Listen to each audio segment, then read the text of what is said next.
नमस्कार दोस्तों, मैं कीर्ति शौकीन आप सबका फिर से एक बार स्वागत करती हूँ इंडिया न्यूज़ लाइव पे। और आज हम जो न्यूज़ कवर करने वाले हैं वो मिनिस्ट्री ऑफ डिफेंस की तरफ से आ रही है। तो मिनिस्ट्री ऑफ डिफेंस ने हाल ही में एक 15 साल का रोड मैप बनाकर तैयार कर दिया है इंडियन डिफेंस सेक्टर के लिए। अब इसमें क्या क्या कवर किया गया है ये सब आज के वीडियो में हम डिस्कस करेंगे। क्यों और कैसे ये इसको बनाया गया है, क्या इसकी इम्पोर्टेंस है, इसमें क्या क्या कंपोनेंट्स हैं और किस चीज़ को मद्देनज़र रखते हुए ये 15 साल का रोड मैप बनाकर तैयार किया गया है, ये सब हम आज डिस्कस करने वाले हैं। अगर आपको आज की वीडियो पसंद आए तो लाइक शेयर सब्सक्राइब करना ना भूलें। तो जैसा कि हमने डिस्कस किया कि भाई इंडियन डिफेंस सेक्टर के लिए हमारी डिफेंस मिनिस्ट्री ने एक 15 साल का रोड मैप बनाकर तैयार किया और रिलीज़ किया कि देखो 15 साल के अंदर हम ये चीज़ें अचीव करेंगे और ये हमारे टारगेट्स होंगे। पर ये बेस्ड किस पे है? ये बेस्ड है Indian exports related to defence की ग्रोथ से रिलेटेड। मतलब कि भाई जो अभी आजकल हम देख रहे हैं कि इंडियन डिफेंस का एक्सपोर्ट बहुत ज़्यादा बढ़ चुका है। Indian defence exports set to grow at 18% CAGR, यानी प्रति साल जो ग्रोथ की रेट है वो 18% की है डिफेंस एक्सपोर्ट्स की फ्रॉम इंडिया। और इसी को मद्देनज़र रखते हुए डिफेंस मिनिस्ट्री ने ये भी सोचा कि यार हमें we have to make a change. अब ओवरऑल सब में हो ही रहा है, इतने सारे चेंजेस हम तीनों ब्रांचेस में कर रहे हैं, एक ओवरहॉल कर रहे हैं। चाहे वो आपकी आर्म्ड फोर्सेस हो, चाहे नेवी हो, चाहे एयरफोर्स हो, सब में बड़े बड़े रिफॉर्म्स किए गए हैं। आगे जो जो नई जनरेशन को इंटीग्रेट करने की बात की जा रही है, तो हमारे लिए ये ज़रूरी है कि हम जो ग्रोथ के साथ साथ अपने एक्सपोर्ट्स पे भी ध्यान रखें। और इन्हीं सब चीज़ों को ध्यान रखते हुए हमने तैयार किया एक 15 साल का नया रोड मैप। देखिए, defence ministry unveils 15-year road map, nuclear powered warships, hypersonic missiles, more on the horizon. अब इसका मतलब है कि ये हमने साफ साफ इंडिकेट कर दिया है अपने दुश्मनों को भी और अपने दोस्तों को भी कि भाई technology integration is our new focus. हम हर वो चीज़ करेंगे जो भारत को सशक्त बनाएगी, हर वो चीज़ करेंगे, हर वो चीज़ को इंटीग्रेट करेंगे, हर वो टेक्नोलॉजी को इंटीग्रेट करेंगे जो भारत को आने वाले खतरों के लिए तैयार करेगी। अब इसमें सबसे पहली चीज़ जो आती है वो न्यूक्लियर पावर्ड वॉरशिप्स होती हैं। एक तो होता है कि न्यूक्लियर पावर हमारे पास अलग से ही है, जो न्यूक्स के तौर पे हम यूज़ करते हैं कि भाई न्यूक्लियर बॉम्ब्स हैं, ये उसकी बात नहीं है। न्यूक्लियर पावर्ड मीन्स ऐसी वॉरशिप्स, ऐसी सबमरीन्स, ऐसी शिप्स बनाना जो न्यूक्लियर एनर्जी यानी फिजन और फ्यूजन तो अभी अचीव नहीं किया गया है, बट फिजन के बेस्ड पे ये सबमरीन्स और ये वॉरशिप्स काम करती हैं। अब देखिए, जब फिजन जैसे रिएक्शन के बेस पे या न्यूक्लियर रिएक्शन के बेस पे ये चीज़ें काम करेंगी तो इनकी एफिशिएंसी बहुत ज़्यादा बढ़कर सामने आती है। अब जैसे सबमरीन्स में भी हमने बात की थी कि हमने एक नेक्स्ट जनरेशन सबमरीन का लॉन्च किया है, प्रोटोटाइप एक डिज़ाइन बनाकर तैयार किया है। अब उसमें वो न्यूक्लियर पावर्ड होने वाली है, तो उससे क्या होगा? उससे होगा कि भाई जो सबमरीन्स को समय समय पे वापस सरफेस पे आना पड़ता है, पानी के सरफेस पे आना पड़ता है अपना ऑक्सीजन लेने के लिए या अपने देखिए वो इलेक्ट्रिसिटी जनरेट करने के लिए, फ्यूल लेने के लिए, वो सब की ज़रूरत नहीं पड़ेगी क्योंकि ये न्यूक्लियर पावर्ड जो भी चीज़ें होती हैं वो सेल्फ सस्टेनेबल होती हैं। You just have to start it, और ये बहुत लंबे समय तक सेल्फ सस्टेन कर सकते हैं किसी भी रिएक्शन को। इतना बड़ा इनका चेन रिएक्शन होता है। तो जब ऐसा होने लगा तो हमने सोचा कि we have to make our submarines, we have to make our warships nuclear capable, यानी न्यूक्लियर पावर्ड भी होनी चाहिए और न्यूक्लियर केपेबल भी होनी चाहिए। और उसी पे फोकस अभी डिफेंस मिनिस्ट्री अपने 15 साल के रोड मैप पे करती हुई नज़र भी आ रही है।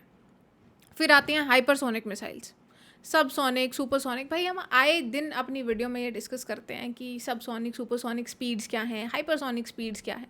अब जहाँ पे बात हो रही है मार्क 4, मार्क 5, मार्क 8 तक की, भाई हमें ऐसी मिसाइल्स चाहिए जो सीधा निकली और गिरने के बाद ही पता चले कि work is done bro, it is done. जो आपने जो सोचा उससे पहले आपको जो टारगेट हिट करके दे, वो हाइपरसोनिक मिसाइल्स होती हैं।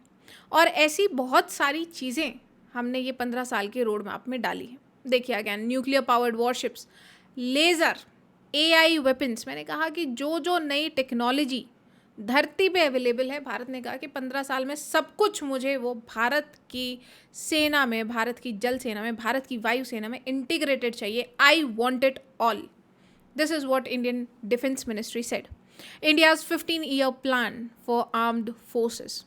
अब उसमें भाई चाहे आर्टिलरी हो, टैंक्स हों, या फिर आपकी मिसाइल्स हों, आपका शील्ड हो, एयर डोम हमने डिस्कस किया। हमारे प्रधानमंत्री जी ने, श्री नरेंद्र मोदी जी ने 15 अगस्त की स्पीच पे लाल किले से हुंकार भरी कि हम अपना खुद का एक सुदर्शन चक्र, एक एयर शील्ड बना के तैयार करेंगे। कि आयरन डोम, गोल्डन डोम के दिन हो गए पुराने, अब हम अपना खुद का एक डोम बनाकर तैयार करेंगे, बट नाम देंगे उसको इंडियन, अपनी माइथोलॉजी से रिलेटेड।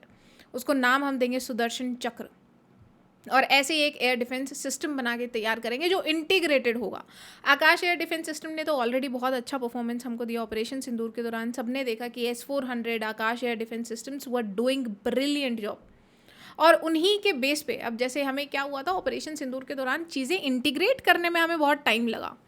तो उसी इंटीग्रेशन को ऑलरेडी अवेलेबल रखने के लिए कि भाई हमारे पास ऑलरेडी ऐसे सब इंटीग्रेटेड सिस्टम हो, सब अच्छे से काम करे, हमें इधर उधर से चीज़ें लाकर जोड़ने की ज़रूरत ना पड़े व्हेन इट इज़ नीडेड, ऐसे एक सिस्टम बना के ऑलरेडी रखेंगे। और ये सब भी मतलब इंटीग्रेशन करना, उनका अपग्रेडेशन करना, ये सब भी हमारे 15 साल का जो अभी नया रोड मैप बना के तैयार किया गया है उसमें इंक्लूडेड है।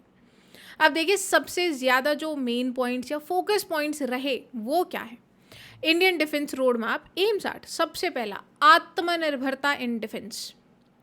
हम बहुत टाइम से देख रहे हैं भाई, 2019-2021 से चल रहा है कि डिफेंस सेक्टर में आत्मनिर्भरता होनी चाहिए। कहीं हम पॉजिटिव इंडिजिनाइजेशन लिस्ट लेके आ रहे हैं, कहीं पर हम एक्विजिशन प्रोग्राम चला रहे हैं, कहीं पे हम कह रहे हैं कि हमारे साथ पार्टनरशिप करिए, हम इंजन अपने यहीं पे रह के बनाएंगे। हमने जर्मनी से साफरान के लिए बात की, हमने एमका के इंजन्स की बात की। और ये सब क्यों हो रहा है? क्योंकि एक लाइव एग्जाम्पल जो हमारे सामने है वो है टैरिफ्स का। तो जो शुगर डैडी और सुपर डैडी अपने आप को समझते हैं दुनिया के, उन्होंने कहा कि भाई हम तो 50% टैरिफ ठोकेंगे भारत पे, क्योंकि भारत अपनी मर्जी से दोस्ती कर रहा है, भारत अपने नेशनल इंटरेस्ट को देख रहा है, and that is not what USA wants. तो यूएसए के हिसाब से आपको काम करना पड़ेगा, इसलिए 50% टैरिफ्स। अब प्रॉब्लम ये हो गई कि भाई हमें कुछ इंजन्स यूएसए से मंगाने थे, हमारे तेजस के इंजन्स वहाँ पे अटके हुए हैं। तो अब क्या होगा कि या तो वो हमें दाम बढ़ाकर उनको देंगे, या फिर वही रेड टेपिज्म के चलते कुछ अटकलें इधर उधर के बहाने लगा दिए जाएंगे कि अभी तैयार नहीं है, अभी 6 महीने लगेगा, 1 साल लगेगा उन सबको आने में। देखिए इंजन्स आएंगे, फिर इंटीग्रेशन होगा, फिर उसका टेस्ट होगा, फिर वो फंक्शनल होगा, फिर उसका प्रोडक्शन स्टार्ट होगा। This is a long time period for a country to be ready. जिस कंट्री के लिए जहाँ पे आपको 2 नहीं 2.5 फ्रंट वॉर लड़नी है, और it's not 2.5 front war, in fact it is multiple fronts. Bangladesh, उसके बाद पाकिस्तान, चाइना, कुछ हमारे भाई बंधु अंदर बैठे हैं भारत के जो भारत को तोड़ना चाहते हैं, और अब तो यूएसए के भी बहुत सारे जो इम्पोर्टेंट पर्सनालिटीज़ हैं, इम्पोर्टेंट मेंबर्स हैं स्टेट के, उनकी तरफ से ये ट्वीट किए जा रहे हैं कि हम भारत को तोड़ देंगे, भारत को India should be taught a lesson and India should be x India. मतलब वो तोड़ तोड़ के दिखा रहे हैं भारत के नक्शे में, अलग अलग जो एरियाज दिखा रहे हैं कि हम ऐसा बना देंगे, वैसा बना देंगे। मतलब अब इतने इनडायरेक्ट धमकियां जहाँ भारत को मिल रही है, तो it is not at all feasible for India, for Bharat to be reliable, to rely on other people or other countries for that matter. तो जब हमारे इंजन्स बाहर से आएंगे और कल को हमें जब हमारे तेजस उड़ाने होंगे, तो भाई हमें दूसरे के मुंह की तरफ ताकना पड़ेगा कि प्लीज़ आप हमें इंजन्स दे दीजिए, हमें अपने जहाज़ उड़ाने, हमें दुश्मन को जाके मारना है। और फिर वही लेवरेज की बात आती है। तो दैट इज़ वाई आत्मनिर्भरता is our first priority. It has to be, it is not an option for Bharat कि वो दूसरों से इम्पोर्ट करे और उसका वेट करे जो प्रोडक्ट्स हमें चाहिए। उसी चीज़ को फोकस करते हुए we have to get our 70 to 80% of weapons produced domestically. ये सबसे पहला पॉइंट हमारे 15 साल के रोड मैप में है। And now I hope you understand कि ये पहला पॉइंट क्यों है और सबसे ज़्यादा इंपॉर्टेंट पॉइंट भी क्यों है। फिर हमने इंटीग्रेशन की भी बात की कि भाई जब ऑपरेशन सिंदूर चल रहा था तब हमें बहुत सारी चीज़ें इधर उधर से लाके हमें जुगाड़ करना पड़ा, बहुत सारी चीज़ों को एक साथ इंटीग्रेट करना पड़ा। उसी के साथ उसी चीज़ को मद्देनज़र रखते हुए second point goes to integrated theatre commands. हमारे पास ऑलरेडी बहुत सारी 4 से 5 इंटीग्रेटेड थिएटर कमांड्स हैं, कोई अंडमान निकोबार में भी है, वी हैव मल्टीपल, एक वेस्टर्न कमांड जैसे अलग होती है। तो ये क्या करते हैं, ये एक पर्टिकुलर थिएटर कमांड्स है, मतलब एक पर्टिकुलर जगह है जहाँ पे तीनों officers from all 3 branches, Indian army, Indian navy and air force, are unified as a team. मतलब अभी देखिए, अभी हमारे पास सिर्फ 4 या 5 इंटीग्रेटेड थिएटर कमांड्स हैं। अब जब इनको हर जगह डिप्लॉय कर दिया जाएगा, ऐसी छोटी छोटी आप बटालियंस बना के तैयार कर देंगे जिनमें सब मिक्स होगा, हर चीज़ का expert, you have that person at your disposal, at your hand, at your service, at Bharat service.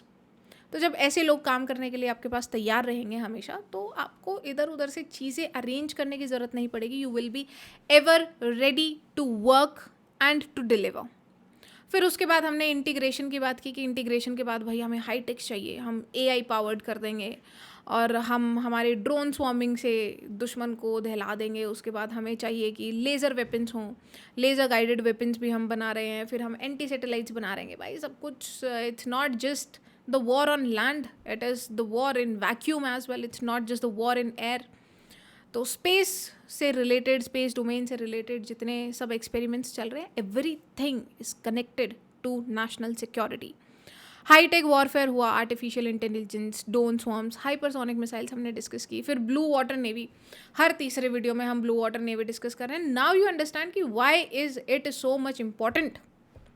Indian ocean region में हमारा दबदबा होना चाहिए भाई। चाइना जो साउथ चाइना सी में कर रहा है उसका एग्रेशन कम होना चाहिए। हमने कहा कि सागर इनिशिएटिव छोड़ो भाई, हम महासागर इनिशिएटिव लॉन्च करेंगे।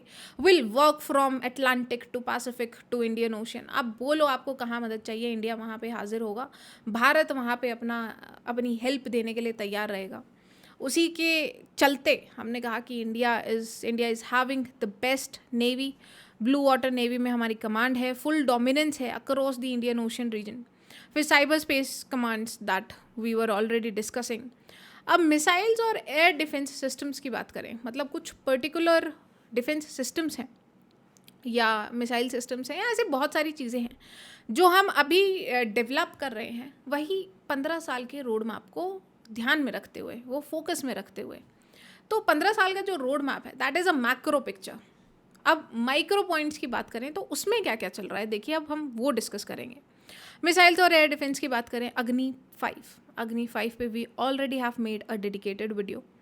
अग्नि 5 आता है भाई MIRV टेक्नोलॉजी के साथ, ठीक है।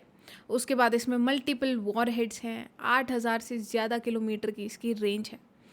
5,000 किलोमीटर बताई जाती है ऑफिशियली, बट इसकी 8,000 किलोमीटर से लेके 10,000 किलोमीटर तक की रेंज डिफेंस एक्सपर्ट्स बता चुके हैं। And I am pretty sure कि वो जो एक लास्ट मोमेंट पे सरप्राइज एलिमेंट होता है वो भी अभी बचा कर रखा गया होगा ऐसी सब मिसाइल्स के चलते। फिर बियॉन्ड S-400, जैसा कि हमने डिस्कस किया कि भाई S-400 तो हमारे पास ऑलरेडी है ही, विच ऑलरेडी वर्कड वेल। लेकिन अग्नि के साथ साथ हमने एक S-400 के साथ साथ हमने बना के तैयार किया अपना खुद का सुदर्शन चक्र। मतलब एटलीस्ट बनाने की हमने बात कर ली कि हम एक इंडिजिनस एयर सिस्टम बनाएंगे, एयर डिफेंस सिस्टम बनाएंगे। S-400 आकाश, ठीक है, ये लॉन्ग रेंज, शॉर्ट रेंज, बहुत अच्छा सिस्टम्स काम कर रहे हैं, but we need something that comes handy. We need something that is well integrated beforehand. तो उसके लिए हमने कहा कि हम सुदर्शन चक्र बनाकर तैयार करेंगे जो भारत की हवा को प्रोटेक्ट करेगा, भारत के आकाश को प्रोटेक्ट करेगा। फाइटर जेट्स की बात की जाए तो हम AMCA पे काम कर रहे हैं भाई। बहुत सारे लोग, बहुत सारी कंट्रीज़, बहुत सारे leaders are working on 5th generation stealth fighter jets. अब उसमें भारत के पास ऑलरेडी 4 जनरेशन, 4.5 जनरेशन एयरक्राफ्ट्स हैं। अब 5th जनरेशन AMCA की बात चल रही है, हम AMCA बनाकर तैयार करेंगे। हमने कहा कि अब जो हमारे साथ तेजस के इंजन में हुआ वो हम भाई AMCA के साथ नहीं चाहते हैं। तो इसलिए हमने डिसाइड किया कि AMCA का जो इंजन है वो साफरान कंट्री, जर्मनी की कंट्री बनाएगी, लेकिन भारत में ही बनाएगी, so that we get employment, so that we get the technology, so that we can be self reliant. मतलब घूम फिर के बात वही कि हमें भाई आत्मनिर्भर बनना है।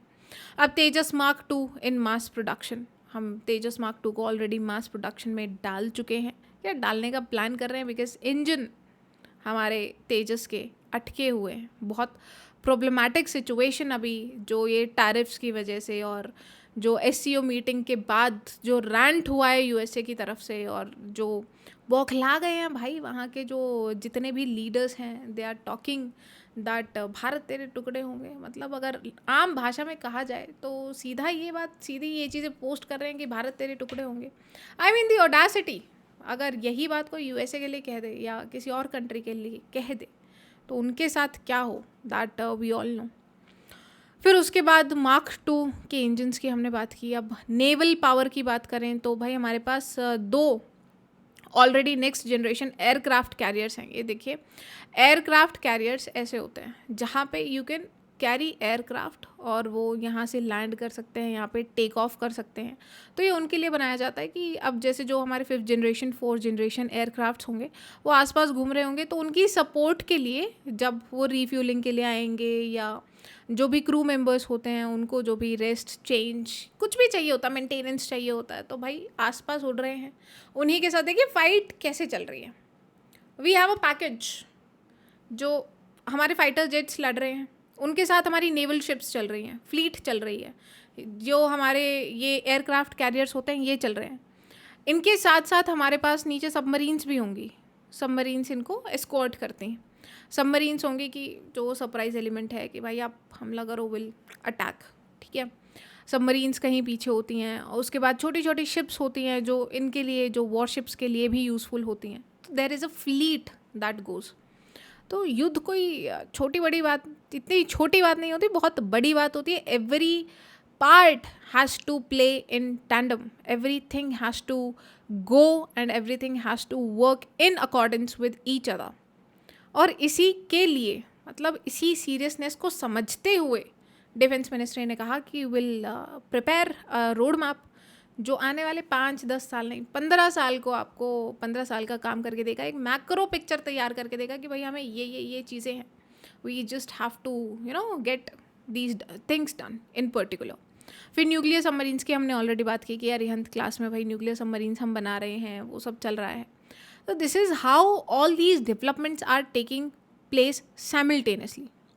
ड्रोन्स और रोबोटिक्स, मतलब भाई कहाँ शाही ड्रोन्स का production, 2000 drones in a day. Russia ने कहा कि 2000 क्या, मैं आई एम वेरी श्योर थोड़े दिनों में कहेंगे कि भाई जितनी हमको ज़रूरत पड़ेगी ना यूक्रेन के लिए उतने हम ड्रोन्स बनाकर तैयार करेंगे।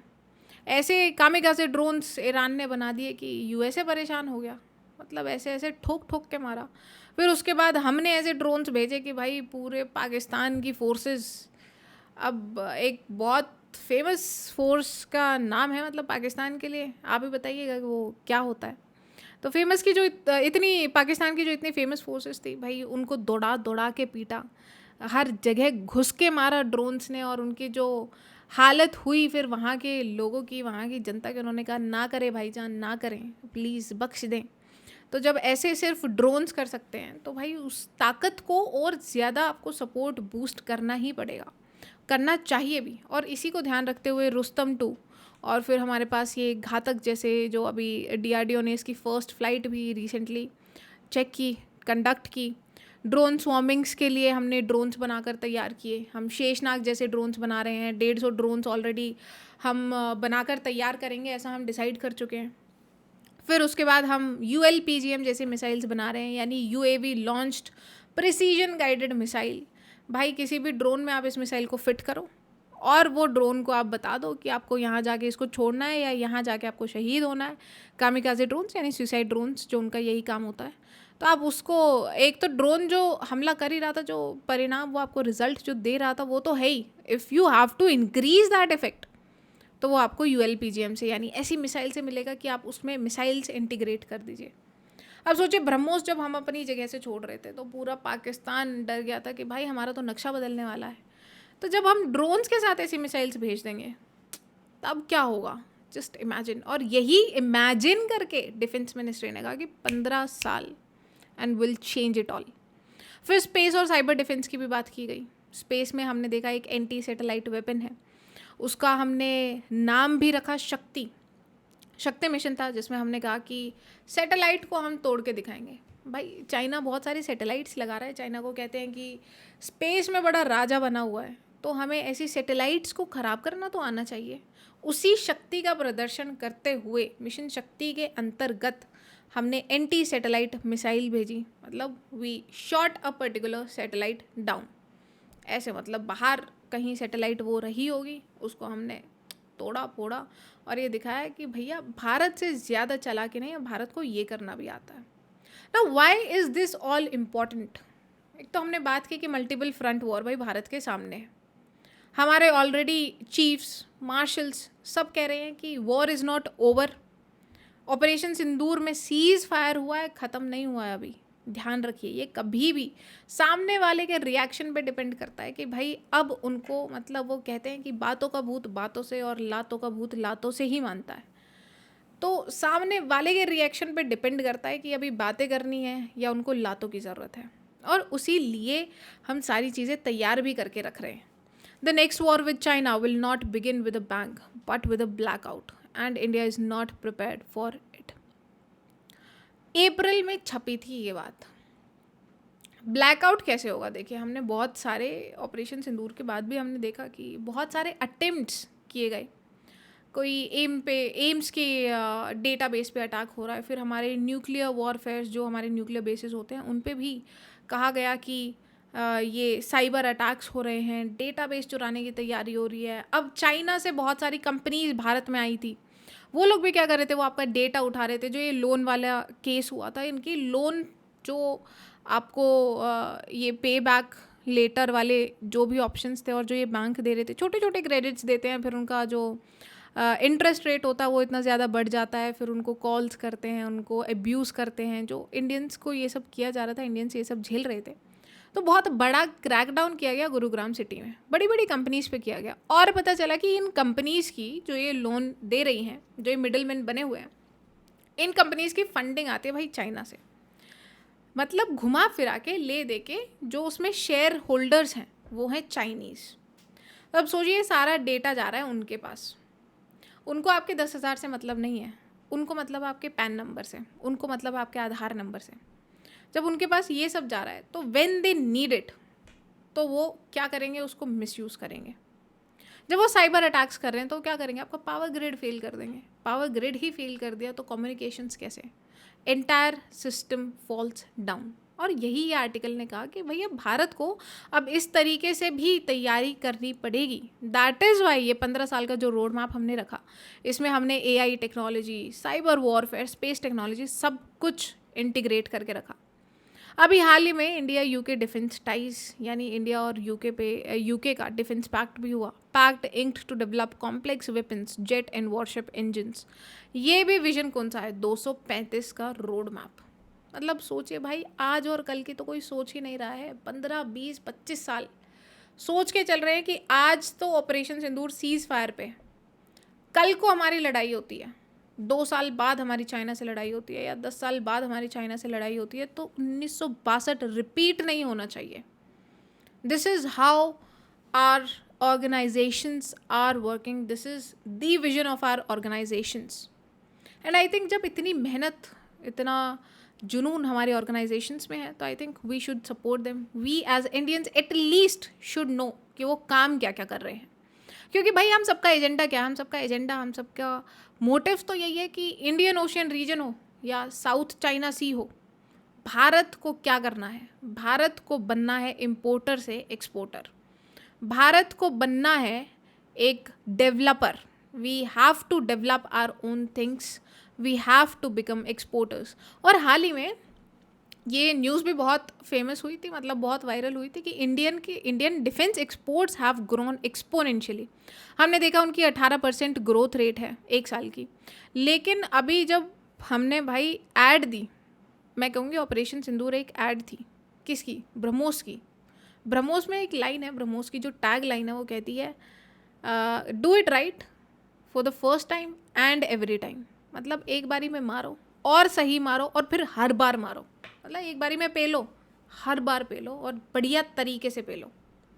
तो जब हमने ब्रह्मोस की ऐसी ऐड की, ग्लोबल ऐड, तो भाई सबने कहा कि यार क्या चीज़ बनाई है यार। और जब इतना प्रिसीजन से ब्रह्मोस ने काम किया तो every country, at least most of the countries, wanted to get BrahMos. अब हमने एक बार अपनी एक वीडियो बनाई भी है ब्रह्मोस के लिए स्पेशली, और ये भी देखा कि भाई 15 से 20 कंट्रीज लाइंड अप है। फिलीपींस तो 2 बार ले चुका है ब्रह्मोस के पैकेजेस। फिलीपींस को बहुत ज़्यादा परेशान साउथ चाइना सी में होना पड़ता है चाइना के एग्रेशन की वजह से, उतनी एग्रेसिव पॉलिसी की वजह से। तो फिलीपींस ने कहा कि यार मैं हो गया हूँ परेशान, आप हमको ऐसा कीजिए ब्रह्मोस ही दे दीजिए। अब वो जिसको बम्बू चाहिए होता है तो वो अपनी भाषा में फिर it's BrahMos in are language, in defence language. तो ब्रह्मोस की वजह से भारत के जो डिफेंस एक्सपोर्ट्स हैं वो बहुत बढ़े। It actually went to grow at exponential rate, almost double आप कह सकते हैं कि 2013 के बाद से 2024-25 में हमारे ऑलमोस्ट डबल से भी ज़्यादा एक्सपोर्ट्स बढ़कर सामने आए।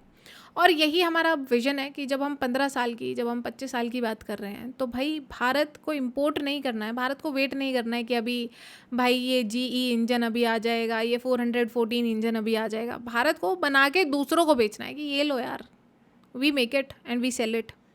We have to become from dreamers to developers. आज की वीडियो में इतना ही। अगर आपको आज की वीडियो पसंद आई हो तो लाइक शेयर सब्सक्राइब करना ना भूलें। जय हिंद, जय भारत।